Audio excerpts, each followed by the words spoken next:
मी ही ice cream केव्हा बनवायला ठेवली होती, म्हणजे फ्रीजमध्ये सेट करायला ठेवली होती. आता प्रॉपर सेट झाली आहे की अशीच लागतीये टाइमपास. बाकी त्या ग्रहांमध्ये काय काय करायचं नाही हे मी तुम्हाला आता सांगते.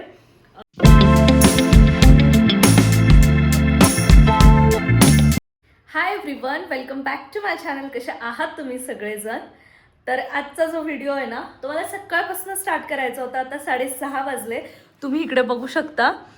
6:30 वाजलेले आणि मी संध्याकाळच्या वेळी हा व्हिडिओ स्टार्ट करते आहे. खरं तर झालं असं, सकाळपासून म्हणते की स्टार्ट करेल, पण काही ना काहीतरी कारणावरून ते राहून जात होतं. म्हणजे भरपूर कामं होती मला, पण झाली एकही नाही असं म्हणता येईल. बाकी मी दिवसभरामध्ये फक्त लोळली आहे आणि थोडंसं शूट केलं, बस. बाकी काहीही केलेलं नाही आहे. एक ड्रेस होता, त्याचं शूट करायचं होतं, ते करून घेतलं. 1-2 रील्ससुद्धा शूट केल्या आणि मग आता म्हटलं चला आपण व्हिडिओला स्टार्ट करूयात. बाकी मला ना आज एक रेसिपी ट्राय करायची आहे आईस्क्रीमची. सो आईस्क्रीम मला आत्ता असं होतं आहे की ऊन जास्त वाढतं आहे, त्यामुळे काही ना काहीतरी थंड खावंसं वाटतं आहे सारखं. आणि तुम्हाला माहितीच आहे, मला क्रेविंग फक्त आणि फक्त गोडच्या होतात आहे. मला असं नाही होते की मला काहीतरी स्पायसी खायचं आहे किंवा मग काहीतरी आंबट गोड असं खायचं आहे. मला फक्त आणि फक्त काहीतरी गोड खायचं असतं. भले तुम्ही काहीही आणून द्या गोड, मला चालेल. तर त्यामुळे ना मला आईस्क्रीम बनवून, म्हणजे असं झालं की मी आईस्क्रीम बनवते तर थंड पण मिळेल खायला आणि गोड पण मिळेल.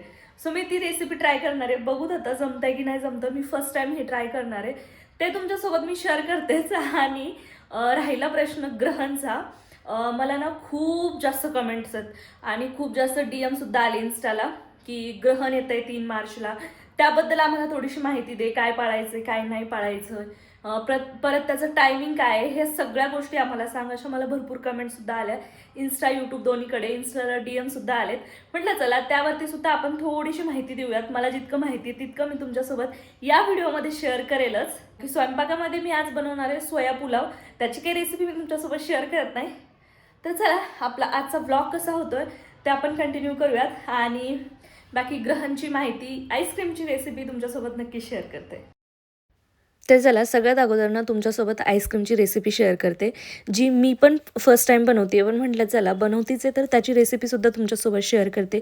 मी भरपूर असे व्हिडिओज बघितले, त्यानंतर मग एक रेसिपी मी सिलेक्ट केली आहे आणि तीच रेसिपी मी आत्ता ट्राय करते आहे. बघू ती फेल जाते आहे की सक्सेस होते आहे ते तुम्हाला पुढे कळेलच व्हिडिओमध्ये. त्यावर तुम्ही ठरवू शकता की तुम्हाला ती बनवायची की नाही बनवायची. इकडे मी अर्धा लिटर दूध घेतलं. एरवी आम्ही गाईचं दूध यूज करत असतो रोजच्या वापरामध्ये, पण आज मी म्हशीचं दूध वापरलं कारण त्याच्यामध्ये जास्त फॅट असतो आणि आपल्याला ज्या दुधामध्ये जास्त फॅट असतो ना ते दूध यूज करायचं ह्याच्यासाठी, आईस्क्रीमसाठी. सो मी दूध तापवायला ठेवलं. थोडंसं थंड दूध साईडला काढून ठेवलं. इथे कस्टर्ड पावडर घेतलं, व्हॅनिला फ्लेवरचं. कस्टर्ड पावडरमध्ये भरपूर जास्त फ्लेवर असतात. तुम्हाला जो फ्लेवर आवडतो ना तुम्ही तो घेऊ शकता, पण मी व्हॅनिला फ्लेवर यामुळे निवडला की व्हॅनिला फ्लेवर आपण कशामध्येही यूज करू शकतो. फ्रूट कस्टर्डमध्ये अजून बऱ्याचशा गोष्टी आहेत त्याच्यामध्ये, त्यामुळे मी व्हॅनिला फ्लेवरचंच कस्टर्ड आणत असते घरी. इकडे थंड दूध घेतलं, त्याच्यामध्ये 2 चमच असे मी कस्टर्ड पावडर घेतले. त्याला व्यवस्थित असं मिक्स करायचं आहे. आणि इथे एक टिप तुम्ही लक्षात ठेवा की आपल्याला गरम दूध नाही घ्यायचं आहे कस्टर्ड पावडर मिक्स करण्यासाठी, थंडच घ्यायचं आहे. कारण थंड दुधामध्ये अजिबात लम्स होत नाही आणि ते लवकर मिक्स होतं. गरम दुधामध्ये खूप जास्त लम्स होतात. हे माझ्यासोबत घडलेलं आहे याआधी, म्हणून मी तुमच्यासोबत. जेव्हा मी फर्स्ट टाईम कस्टर्ड बनवलं होतं त्यावेळेस असं झालं होतं, गरम दुधामध्ये मी ते कस्टर्ड पावडर मिक्स केल्यामुळे त्याच्या खूप जास्त लम्स झाले होते. त्यामुळे मी थंड दूध आत्ता यूज करते. तुम्हीसुद्धा तेच यूज करा.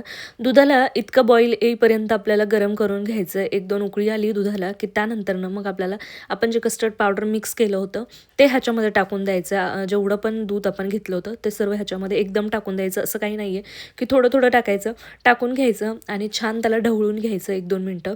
आणि ढवळल्याच्या नंतरनं परत आपल्याला कमी गॅसवरतीच दूध छान प्रकारे उकळून घ्यायचं आहे. आणि त्याची कन्सिस्टन्सी जी आहे ना ती तुम्हाला मी पुढे दाखवतेच कशी आहे कशी नाही, आपल्याला कसं ठेवायचं आहे. कुठलीही रेसिपी आपण जर फर्स्ट टाईम बनवत असेल ना तर आपल्याला जरा भीतीच वाटते, तशी मलाही वाटते.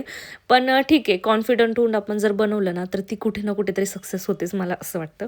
त्यामुळे मी हे कॉन्फिडंट होऊन बनवत होते आणि मला आईस्क्रीम खूप जास्त खाण्याची इच्छा होत होती. त्यामुळे मग मी ही आईस्क्रीम बनवायला घेतली. बाहेरची आईस्क्रीम तर मला विजय काही खाऊ देत नाही. म्हटलं चला आपण घरीच बनवूयात. तर इकडे 1 वाटी साखर घेतली अर्धा लिटरला. तुम्ही विचार करा, अर्धा लिटरला 2 चमचे कस्टर्ड पावडर, त्यानंतर 1 वाटी साखर. आणि 1 वाटी साखरमधली पण थोडीशी साखर मी साईडला ठेवली आहे. म्हटलं जर नंतर मला गरज वाटली तर मी ती टाकेल, पण मला काही गरज वाटली नाही, त्यामुळे मी ती साईडलाच ठेवून दिली. छान त्याला पुन्हा ढवळून घेतलं आणि पुन्हा गरम होऊन त्याला छान 1-2 उकळी येऊ द्यायची, थोडंसं घट्ट होऊ द्यायचं. आता तुम्ही कन्सिस्टन्सी बघू शकता त्याची. या प्रकारे आपल्याला ठेवायची आहे. म्हणजे आईस्क्रीमला खूप जास्त पातळ आपल्याला दूध ठेवायचं नाही आहे. जे आपण कस्टर्ड पावडर टाकलं आहे त्यामुळे ते घट्ट होत जातं आणि घट्ट इतकं जास्त होतं की त्याचं पार चिखलसुद्धा बनू शकतो, पण आपल्याला तसं करायचं नाही आहे. या स्टेजवरती आपल्याला गॅस बंद करून घ्यायचं आहे आणि हे जे दूध आहे ते थंड करायला ठेवायचं आहे. आता इकडे हे दूध जे आहे ते मी साईडला थंड करायला ठेवून देते. त्यानंतर स्वयंपाकामध्ये आज मी बनवत होते सोया पुलाव. खरं तर काहीतरी वेगळं खाण्याची इच्छा होती, पण म्हटलं आता काय बनवणार, आणि सोयाबीन जे आहे ना ते मला अजिबात आवडत नाही. अगोदर खूप जास्त आवडायचं मला, जेव्हा लग्नाच्या अगोदर म्हणजे माझे पप्पा आणि मी आम्हा दोघांना इतकी जास्त भाजी आवडायची ना त्याची. पण आता मला सोयाबीन अजिबात आवडत नाही, का माहिती नाही. तर इथे मी सोया पुलाव बनवत होते आणि दुपारची 2 चपातीसुद्धा होती. म्हटलं चला ती चपाती आहे तर मी ती खाईल आणि विजयला सोया पुलाव होईल. इथे मी सोयाबीन जे आहे ते मॅरिनेट करून ठेवलं होतं अगोदर. त्यामध्ये थोडेसे मसाले वगैरे, दही असं घालून मॅरिनेट करायला ठेवलं. आता इकडे फोडणीला टाकून देते आणि एवढं सगळं होईपर्यंत आपलं जे दूध आहे ते सुद्धा थंड झालेलं आहे. तर आता हे दूध पूर्णपणे थंड झाल्याच्या नंतर आपल्याला एका मोठ्या मिक्सरच्या भांड्यामध्ये टाकून घ्यायचं आहे आणि मिक्सरला याला फिरवून घ्यायचं आहे. खूप जास्त नाही फिरवायचं, अगदी तुम्ही 1 मिनिट जरी फिरवलं ना तरी खूप होऊन जातं, कारण ह्याच्यामध्ये थोडेसे जे लम्प्स झालेले असतात शिजवून ते आपल्याला पूर्णपणे नाहीसे करायचे असतात. त्यामुळे एकदम पातळ कन्सिस्टन्सी ह्याची आपल्याला आता करायची. मिक्सरला फिरून झाल्याच्या नंतर एका छान कंटेनरमध्ये तुम्ही हे टाकून घ्या. असं कंटेनर घ्या ज्याचं झाकण खूप जास्त टाईट आहे. जर टाईट झाकण तुमच्याकडे नसेल तर तुम्ही फॉईल पेपर त्या कंटेनरवरती ठेवून त्याचं झाकण नंतर लावू शकता. इकडे काही मी बदामचे तुकडे घातलेत, दुसरं काहीही ड्रायफ्रूट्स नाही आहे, फक्त बदामचे तुकडे आहेत. छान झाकण घट्ट लावून घेतलं आणि फ्रीजमध्ये सेट करायला ठेवलं. 10:15 वाजले आणि मलाच आठवत नाही मी ही आईस्क्रीम केव्हा बनवायला ठेवली होती, म्हणजे फ्रीजमध्ये सेट करायला ठेवली होती. आता प्रॉपर सेट झाली आहे, वरतून तरी दिसतंय. मी ह्याला ओपन करून बघते आणि बघू ती कशी लागते टेस्टला. तर मला असं वाटत होतं की 10 ते 15 मिनटं ना अजून फ्रीजमध्ये ही आईस्क्रीम ठेवायला पाहिजे होती, जेणेकरून ती अजून छान सेट झाली असती. कारण मधला जो भाग होता ना तो थोडासा मेल्टेड दिसत होता आणि बाकी सर्व आईस्क्रीम जी आहे ती व्यवस्थित सेट झाली होती, तुम्हाला दिसतच असेल. बाकी बघूयात त्याची टेस्ट कशी होती.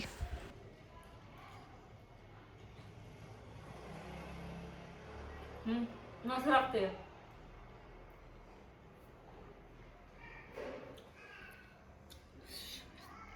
बदाम जास्त झाले. कशी लागतीये? छान झाली? खरंच खरं सांग ना, खरंच छान आहे की अशीच लागतीये टाइमपास? बनवायची नेक्स्ट टाइम मग परत. बदाम जास्त लागतंय ना, हे करायला होऊ दे जरा अजून. मेल्ट आहे ना थोडीशी. ठेव फ्रीजमध्ये. मी खाते ना थोडंसं. 11 वाजले आणि ह्या वेळेला ना मला खूप झोप येते. पण आज व्हिडिओ शूट करायचा म्हणून मी काही झोपले नाही. इतक्या वेळ आमचा फक्त टाइमपास चालू होता.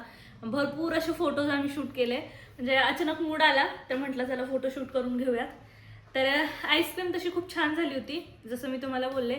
आता मी अशीच आईस्क्रीम रेग्युलर घरी बनवत जाईल, बाहेरची आईस्क्रीम खाण्यापेक्षा.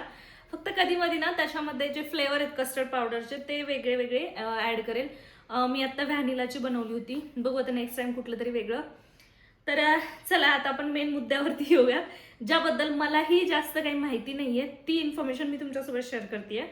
आता ग्रहण, जसं मी तुम्हाला स्टार्टिंगला बोलले, मला खूप सारे DMs आणि कमेंट्स येत होत्या की ग्रहण विषयी आम्हाला थोडीशी माहिती दे, किंवा काय पाळायचं किंवा काय नाही पाळायचं.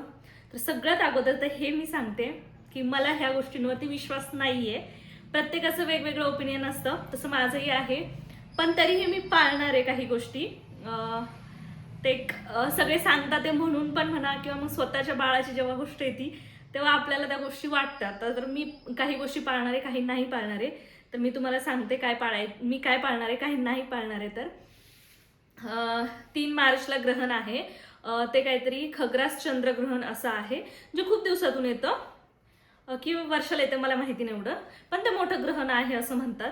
आणि त्या ग्रहणला टायमिंग दुपारी 3:30 ते संध्याकाळी 6:45 पर्यंत असं टाईम आहे, जेवढं मी सर्च केलंय तेवढं मला माहिती आहे. बाकी त्याचे वेद पण असतात, वेद केव्हा चालू होतात ते अजून मला माहिती नाही आहे. तर मला कुणाला तरी मोठ्या लोकांना विचारायला लागेल की त्याचे वेद केव्हापासून चालू होतात काय. आणि मी एक व्हिडिओ बघितला होता, तर त्यांनी काहीतरी 11 वाजल्यापासून काहीतरी सांगितलं संध्याकाळी 7 पर्यंत. तर मला काही इन्फॉर्मेशन नाहीये त्याच्याबद्दल एवढी. तुम्ही तुमच्या घरच्यांना विचारू शकता, मोठ्या लोकांना, किंवा मग एखाद्या महाराजांना, पंडित लोक जे असतात त्यांना विचारू शकता. बट मला हा व्हिडिओ बनवायचा होता कारण मला कमेंट्स आणि DM आलेला, म्हणून मी तुमच्यासोबत शेअर करते. बाकी त्या ग्रहांमध्ये काय काय करायचं नाही हे मी तुम्हाला आता सांगते. तसं तर बरेच नियम असतात पाळण्यासारखे. काही लोक म्हणतात की काही कापायचं नाही, कपडे पिळायचे नाही, त्यानंतरनं म्हणजे झोपायचं नाही, काहीतरी आध्यात्मिक जे असतं पुस्तक आपलं ते वाचायचे, त्याच्यानंतर बाहेर निघायचं नाही घराच्या बाहेर, परत पाणी प्यायचं नाही, खायचं नाही, वॉशरूमला पण जायचं नाही. हे मी एका व्हिडिओमध्ये बघितलं, हे मला पण माहिती नव्हतं. बाकी वॉशरूमला जायचं नाही. त्यानंतरनं अशा बऱ्याचशा गोष्टी आहेत ज्या करायच्या नाही आपल्याला. आणि मी आता काय पाळणार आहे काय नाही पाळणार आहे हे मी तुम्हाला सांगते. कट करायचं, ज्या काही वस्तू कापायच्या असतात त्या मी पाळेल, म्हणजे नाही करणार. कपडे पिळणार नाही, झोपणार नाही, कारण ऑलमोस्ट दुपारी मी झोपत नाहीच, त्यामुळे दुपारी झोपण्याचा प्रश्न येत नाही. दुपारी झोपणार नाही. आणि अजून काय काय आहेत त्या, म्हणजे ज्या करण्यासारख्या आहेत त्या गोष्टी मी नाही करणार आहे. बाकी राहिला खाण्यापिण्याचा प्रश्न, तर जर 3:30 वाजल्यापासून 6:45 वाजेपर्यंत जर पाळायचं असेल तर मी काही खाणार नाही. बाकी प्यायचं मी नाही सोडू शकत, कारण मला खूप जास्त तहान लागते. मला अगदी 15-15 मिनिटाला, 10-10 मिनिटाला पाणी पाहिजे असतं. त्यामुळे मला पाणी लागतंच. आणि मी जर पाणी पिले नाही तर मला उन्हाळ्या लागतात. आता ऊन पण पडतंय खूप जास्त, त्यामुळे मी ते अवॉइड नाही करू शकत. आणि इतक्या वेळ बिना पाण्याचं राहणं मला हे योग्य नाही वाटत आहे, माझ्या बाळासाठी पण आणि मला पण. सो मी पाणी पिणार आहे. आणि जर ते जसं मी व्हिडिओ बघितला की 11 वाजल्यापासून की सकाळी 10 वाजल्यापासून संध्याकाळी 7 पर्यंत जर पाळायचं असेल, कुत्रे भुंकतात आहे आमच्याकडे, एवढ्या वेळ जर पाळायचं असेल तर मी ऑब्व्हियसली खाणं नाही टाळू शकत. इतक्या वेळ प्रेग्नन्सीमध्ये उपाशी राहणं हे नाही आहे बरोबर. मध्ये एक टाईम का होईना पण मी थोडंसं खाईल, पूर्ण दिवसभर उपाशी नाही राहणार, पण एक टाईम तरी खाईल, हे माझं आहे. बाकी तुम्ही कसं पाळताय ना ते तुमच्या हिशोबावरती आहे, तुमच्यावरती डिपेंड आहे. तुमची घरचे काय बोलतात ते, किंवा मग तुम्हाला काय वाटतं ह्यावरून तुम्ही ठरवा. मी जे सांगते तुम्ही ते करा असं नाही आहे माझं म्हणणं. जसं मला विचारलं गेलं म्हणून मी तुमच्यासोबत ह्या गोष्टी शेअर करते. बाकी चंद्रग्रहणच्या दिवशी मी व्हिडिओ तर बनवेलच त्यावरती की मी काय पाळलंय काय नाही पाळलं हे तुम्हाला नंतर कळतच. म्हणजे 4-5 तारखेला, ऑब्व्हियसली 3 तारखेला धुलीवंदन आहे आणि सणाच्याच दिवशी चंद्रग्रहण आल्यामुळे थोडंसं प्रॉब्लेम पण होतोय. पण ठीक आहे, ज्या गोष्टी आहेत त्या मी पाळेल, ज्या नाही पाळल्या त्या तसं तुम्हाला कळतीलच त्याच्यानंतरच्या व्हिडिओमध्ये. तर ह्या एकदम साध्या आणि सिंपल गोष्टी होत्या. बाकी जर तुम्हाला अजून काही माहिती असेल चंद्रग्रहणबद्दल किंवा मग त्या दिवशीबद्दल की काय करायचं काय नाही करायचं, तर मला तुम्ही कमेंटमध्ये कळवा, म्हणजे जेणेकरून मला पण फायदा होईल त्या गोष्टीचा, किंवा मग मला पण कळेल की हां आपण ही गोष्ट नाही केली पाहिजे. तर असं काही जर मला गोष्टी माहिती होत्या ह्या मी फक्त गुगलला इकडे तिकडे सर्च करून तुमच्यासोबत शेअर करते. मी कुणालाही विचारलेलं नाही आहे. आणि आत्ता जे मागचं ग्रहण झालं त्याविषयी पण मला भरपूर प्रश्न होते कमेंट्समध्ये आणि DM-मध्ये की तू पाळलं का. तर नाही, मी ते ग्रहण अजिबात पाळलं नाही आहे. फक्त एवढं होतं की तेवढा 2-3 तास मी घराच्या बाहेर नाही गेले, गॅलरीमध्ये पण नव्हते गेले, मी रूममध्येच होते. बाकी मी काहीही दुसऱ्या गोष्टी केल्या नाही आहेत. त्यात तसं ते ग्रहण आपल्याकडे नव्हतं तरी पण मी काहीच पाळलं नाही. आणि आता हे ग्रहण आपल्याकडे आहे तर ऑब्व्हियसली बघूत आता काय होतंय ते तुमच्यासोबत तेव्हाच्या व्हिडिओमध्ये मी शेअर करेलच. बाकी आजचा व्हिडिओ तुम्हाला कसा वाटला कमेंटमध्ये कळवा. आणि तुम्हाला आईस्क्रीमची रेसिपी कशी वाटली ते सुद्धा कळवा. जर तुम्हाला आवडली असेल तर तुम्ही सुद्धा अशी आईस्क्रीम घरी ट्राय करू शकता. मस्त लागले, टेस्टी झाली होती. तर चला, हा व्हिडिओ जो आहे तो मी इथेच एंड करते. तुम्ही चॅनलवर नवीन असाल तर चॅनलला सबस्क्राईब करा. भेटूयात आपण अशाच एका नवीन आणि इंटरेस्टिंग व्हिडिओमध्ये. तोपर्यंत स्वतःची काळजी घ्या. बाय.